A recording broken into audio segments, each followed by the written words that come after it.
واذكر في الكتاب إسماعيل إنه كان صادق الوعد وكان رسولا نبيا وكان يأمر أهله بالصلاة والزکاة وكان عند ربه مرضيا. دلته د الله اسماعیل علیه السلام خبره کوي او وایي چې هغه یو ډېر لوی نبی و او هغه خپل کورنۍ ته ویل چې مونځ کوئ او زکات ورکوئ. نو تاسو سوچ کوئ چې الله دا خبره اسماعیل علیه السلام نه صرف ولې کړې ده. الله خو همیشه د نبیانو ذکر کوي، خو د حضرت اسماعیل سره د مونځ او زکات خبره ولې کړې ده؟ مونږ خبر یو چې هر نبی خپل کورنۍ ته مونځ او زکات تاکید کړی دی، خو د اسماعیل علیه السلام خاص ذکر ولې شوی دی؟ هغه ځکه چې هغوی د ابراهیم علیه السلام اولنی اولاد یو.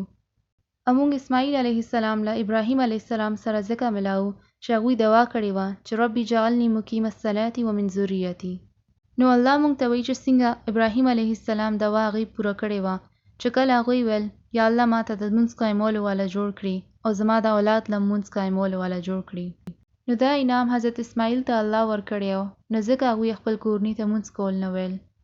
نو داسې هغوی دین له مخکې بوځي، نو یعنی کله چې موږ مونځ له مخکې بوځو نو دین مخکې ځي. نو زه به بیا وایم چې دین له مخکې بوتلو مطلب دی چې مونځ له خپل نسلونو کې قایمول. کله چې د موږ مونځ په اړه کې سوچ کوو نو موږ وایو چې دا یو فرض دی کوم چې د ورځ کې 15 ځل پوره کول دي.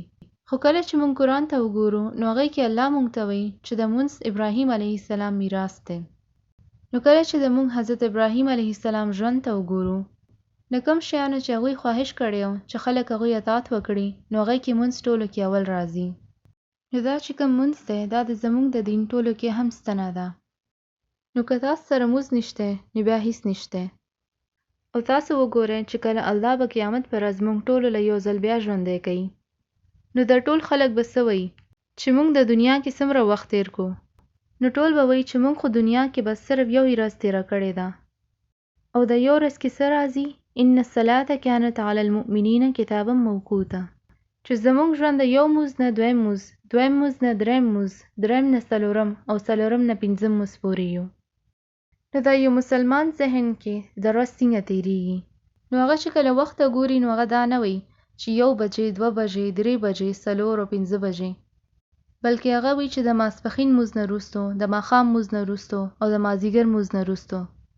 نو هغوی د ټول ژوند او د ټول روټین د مونځونو مطابق وي، یعنی د مونځونو بغیر نه وي.